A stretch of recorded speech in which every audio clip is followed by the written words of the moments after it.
My name is Shawn Ramsey. This is my information speech for English 155, Mr. DeLoach's class. Today is April 22nd, and this is my audience.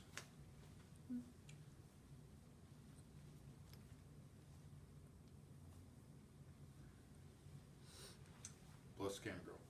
Today I'll be talking about the Taser X26P. It is produced by Taser International. They make multiple versions of this. They got the X26, X26P, and also the Taser X2. The Taser X2 is a multi-cartridge system. It's got 2 cartridges versus the 1. They developed multiple battery packs for this. They have a battery pack that has a video camera on it that whenever you turn the taser on, it automatically activates the camera and audio. They have one that if it's removed from your person, it's got like a bungee cord that attaches to you, kind of like with a Sea-Doo, that it will automatically disable it, so that way if your weapon is taken from you, it cannot be used against you in a theoretical situation. They also make multiple cartridges. They make 4 different cartridges. They make a 8-foot, 14-foot, 16-foot, and a 22-foot.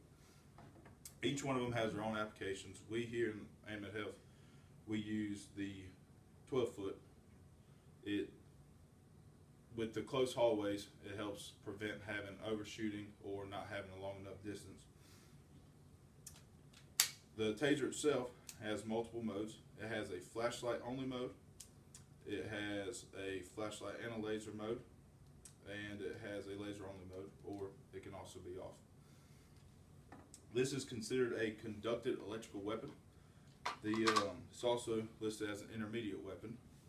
It's used to prevent having to go hands-on with somebody or use lethal force when you may possibly be able to obtain compliance with a intermediate weapon.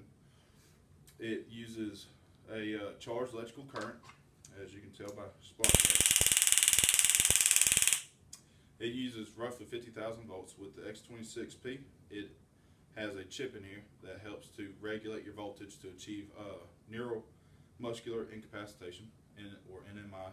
That is what is used to lock all your muscles up to help drop you, and so that way an arrest can be effective. It's safer than going hands-on. It helps prevent breaking bones. It helps prevent injury to the suspect and to the officer themselves. It's also not to be used to gain compliance.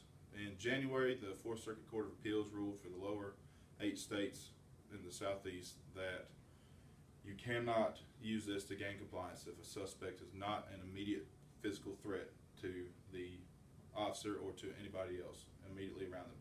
If they're attempting to harm themselves, you still cannot use the taser to gain compliance. They have to be an immediate physical risk to actually use this. Otherwise, it is an unlawful seizure of somebody's 4th Amendment rights, and you can then be charged, and you're not granted qualified immunity on this. Your department policy is going to rein in even further what you can and cannot use this for. For instance, our policy states that we have to use it only in a deadly force situation when using it with a mental health patient. Also, other departments, though, they may have more lenient or more stricter policies. So your department policy is going to control what you can and cannot use this with. Like I said, they have to pose an immediate risk to injury. If they have, say, a knife and they get ready to come at you, you can use it on that. If they are getting ready to go physical with you and attempt to fight you to prevent injury to yourself or them, you can then use the taser. And that is all there is about the Taser X26P. Thank you.